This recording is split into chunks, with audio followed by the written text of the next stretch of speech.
So beautiful. Thank you, Candace.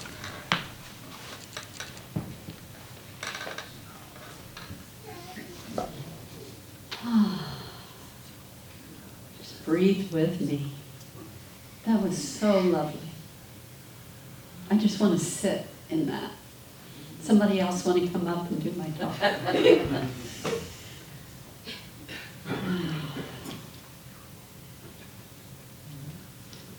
There was a man named Jack, and he was driving on a dark country road one night when he got a flat tire. He saw a cabin in the woods and began to walk towards it. He told himself that the person who answered the door would be angry and irritated for the interruption. In fact, the person would probably harm him. He was probably a truly terrible person. Who else would live out in the woods away from people? Jack convinced himself that the person who lived in the cabin was a menace to society. So when the door opened, Jack punched him in the nose and ran away. What stories do we make up in our minds? What fears do we allow to just come in? Some of them are rational fears. A lot of them are very irrational. A lot of them come out of our habits of our belief systems, our habits of the way we just walk through life, the way we were domesticated, indoctrinated into the world. For some reason that we could have really great and long conversations about, fear just is heavy and sometimes can feel that it dominates the world. Sometimes we can get so lost in the fear that we forget that love is just right there. Everything is either love or fear. We get to choose which one we're expressing. I don't know where Jack left after he ran away. Maybe he walked all the way home. But it was his choice, and he got to suffer because of it. We get to suffer because of the fear that we let dominate our life. Did anybody relate? We get so caught up in the negativity of the world, and that is all based on fear. It is also based in some reality. I'm going to share a quote by James Baldwin. I had the honor yesterday of listening to the last 40 minutes of on a Zoom call that was being presented by the Science and Non-Duality Organization, SAND. And they were doing this Zoom call. It was presented by Omid Safi. It's called Love and Justice, a Muslim Perspective on Palestine and Israel. It was riveting. It was wonderful. And I hope to be able to listen to the full recording. Being a Palestinian himself, a U.S. citizen with Palestinian roots, he brought so much love and consciousness to this conversation. But he gave this quote by James Baldwin. We can disagree and still love each other unless your disagreement is rooted in my oppression and denial of my humanity and right to exist. I would love for us to have a conversation just on that quote alone, because it is full. We can disagree and still love each other unless. That's where I kind of go off a little bit with Mr. Baldwin. I absolutely agree with his sentiment. But I think we can still disagree and love each other and not be okay that your disagreement is rooted in my oppression and denial of my humanity and right to exist. We can make a great stride forward if, when someone is oppressing us, that we can still find a way to stay in love.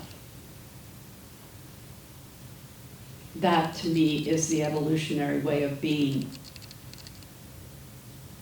And then Omid said, and this is him, "If you are threatening me or trying to kill me, the most loving thing I can do is to protect myself." I love that so much. Let me say that again. If you are threatening me or trying to kill me, the most loving thing I can do is to protect myself. We don't just stand back and let the oppressor and the abuser continue to oppress and abuse. We do what we can do to take care of ourselves and to love ourselves. That is the most loving thing we can do.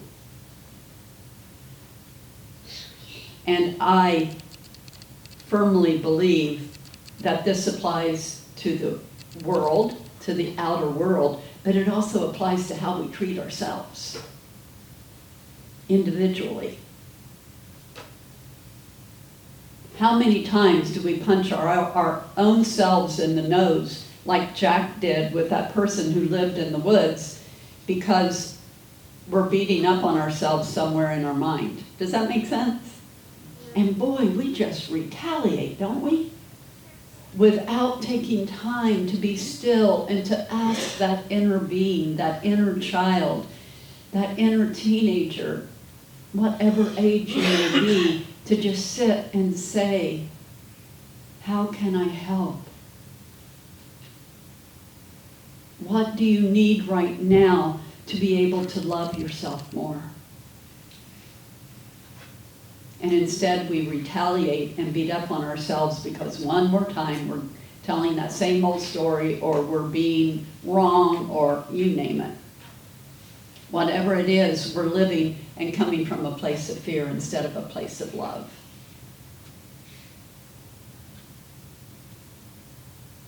The most loving thing I can do is to protect myself. I hate to move that picture, but I will. It's so gorgeous. Rumi, you're clutching with both hands to a myth of this you and I.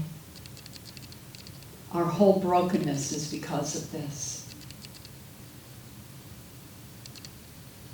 We have a tendency, a habit of walking through the world in separation, in forgetting that we are all one body, that we are all one love. And we put up our offenses, our protection, whatever it is, that this is me and this is you, and we're separate, and I don't like what you're thinking, and I know I'm right. Right? It's just round and around and around we go. We forget that we are all one body, that we are all one love, and instead,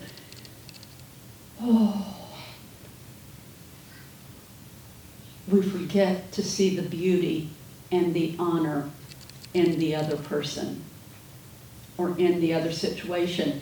And still, I'm going to have a lot of caveats here, and still be in the knowing that there are things that are not okay, right? That there are behaviors that are not okay, whether they be yours or someone else's. That those need to be spoken to, but not obliterated. Does that make sense? To love yourself enough to speak the truth and to take care of yourself as the highest love. Again, Rumi, in this earth, in this soil, in this pure field, let's not plant any seeds other than the seeds of compassion and love. And so this weekend, last night, especially as I was being with this talk and looking at a situation in my life where I want to be in compassion, where I want to be in forgiveness. And then something inside of me would just go, no. Not an unholy part of me, a very deep, spiritual, resonant part of me that said no. And as I would be with that, further was the awareness that I can still be in compassion, and I can strive to understand the other person's way of thinking and the other person's behavior, but I don't have to let it continue to come at me. I can step away. It's a both and, right? We can protect ourselves and we can also be in love and compassion. Does that make sense? Okay. We can walk and chew gum at the same time, right? I do not know how you play the guitar and sing at the same time. I don't know how piano players do that. But we are capable of doing two things at the same time, in harmony. It's okay to not be okay with another person's behavior. But we do ourselves and them and the vibration of the world if we harbor that and let it deepen into a dangerous way of being. To be able to love ourselves, to be able to love the world, and to show up going, I'm not buying this one, but I can throw love. I can share love, maybe is a better way to put it. I can move into that awareness of love.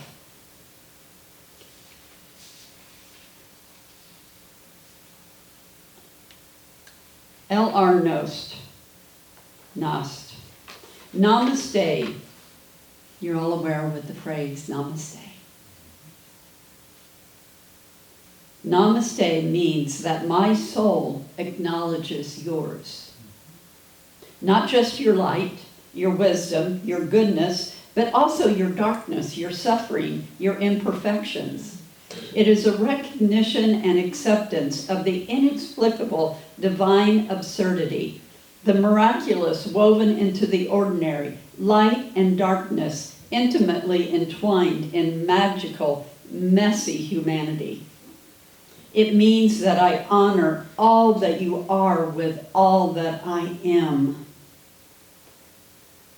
And then he says, so namaste, my fellow travelers. I'm so glad we're on this trek through the universe together. When you give someone the blessing of namaste in a greeting,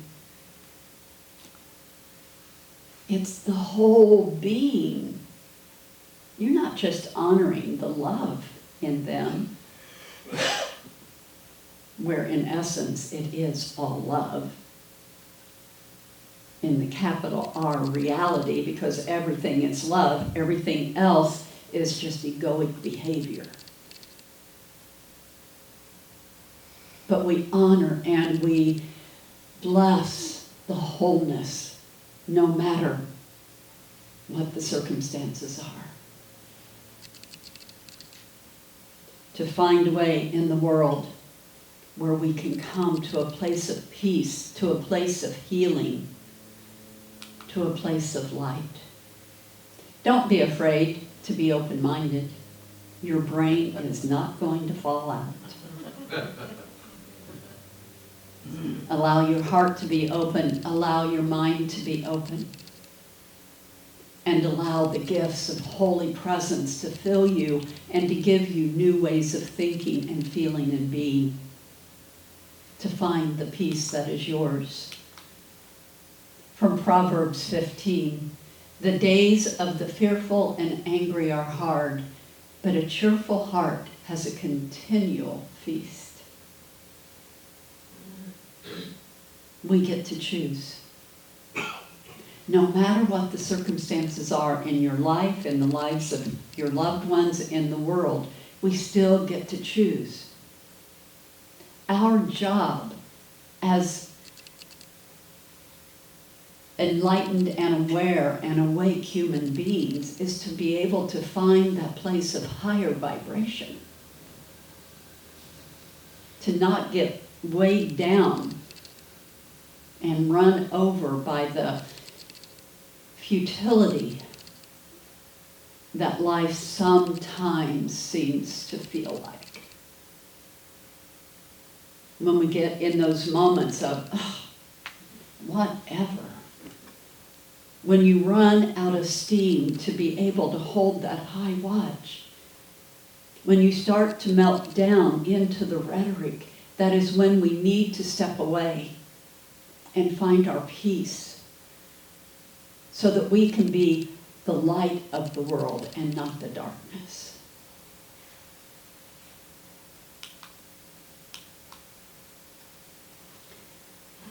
One of my early Unity teachers, Deidre Price, I haven't shared this in a long time,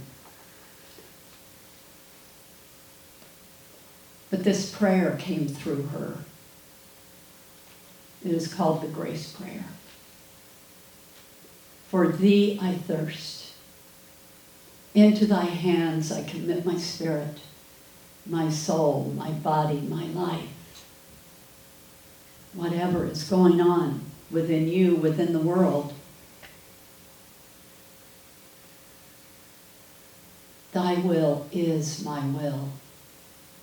Thy will be done through me now. Heal me at depth.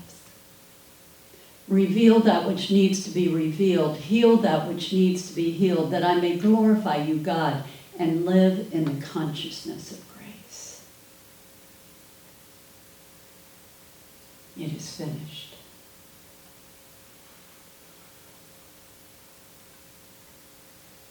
She would invite us to use this prayer for like 30 days or a week. And to live and embody this prayer. And I tell you what, some nasty stuff would come up because the ego can resist the light. And everything that does not look like love will come up. But it's coming up to be healed. It's coming up to be released. To allow that, which just looks like so much turmoil and pain, to come up to the surface so that it can be looked at and released. Not dwelled upon, but acknowledged. I personally believe, even though I don't always act like it, but I do deeply believe that everything that we see that is going on in our world is actually a call for healing. That it's an invitation to go higher. It's an invitation to allow more love to come into the world. I know that can look pretty crazy sometimes, and yet I know that every one of you in this room, or at least many of you, feel the same way. And we get to have the opportunity to hold on to the love, even in the midst of darkness. To hold on to the light and to trust that there is only one presence and one power. We say God the good. It is love. Love is the highest power. And we can hold love and we can still take care of ourselves. I want you to remember that because it's important. Omid said, again, if you are threatening me or trying to kill me, the most loving thing I can do is to protect myself. We first have to take care of ourselves. It's that same thing of in an airplane when the oxygen masks come down. You've got to put yours on first so that you can help everyone else, right? It's the same principle. To love yourself, to honor yourself, and to be willing to become vulnerable. For me, the grace prayer is about healing, but it's also about vulnerability. Because I am calling upon that higher presence to come upon me, to awaken within me, to heal that which needs to be healed so that I can live and love from a higher state of consciousness. If you would like to have this prayer, let me know and I'll share it with you.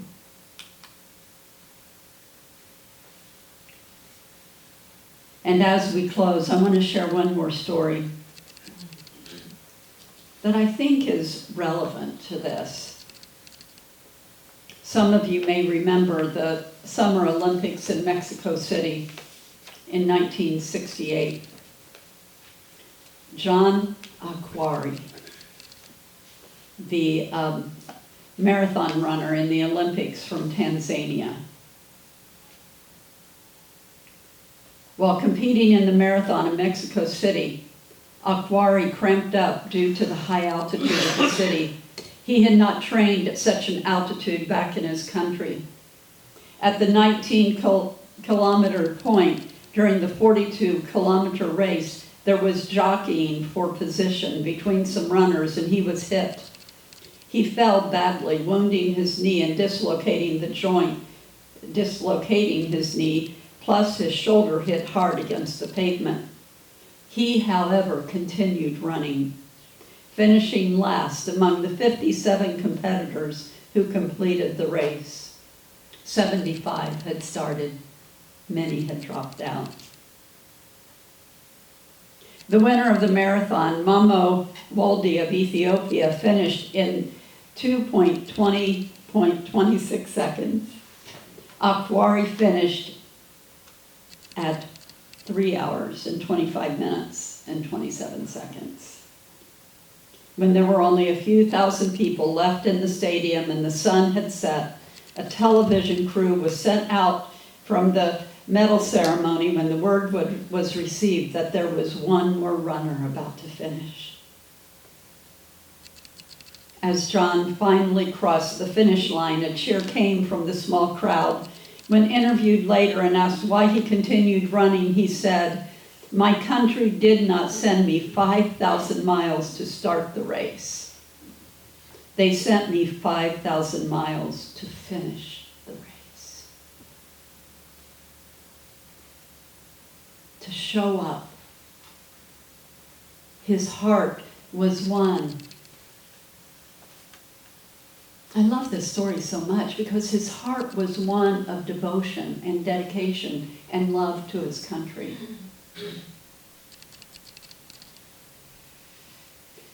To move forward, even in the spite of great pain.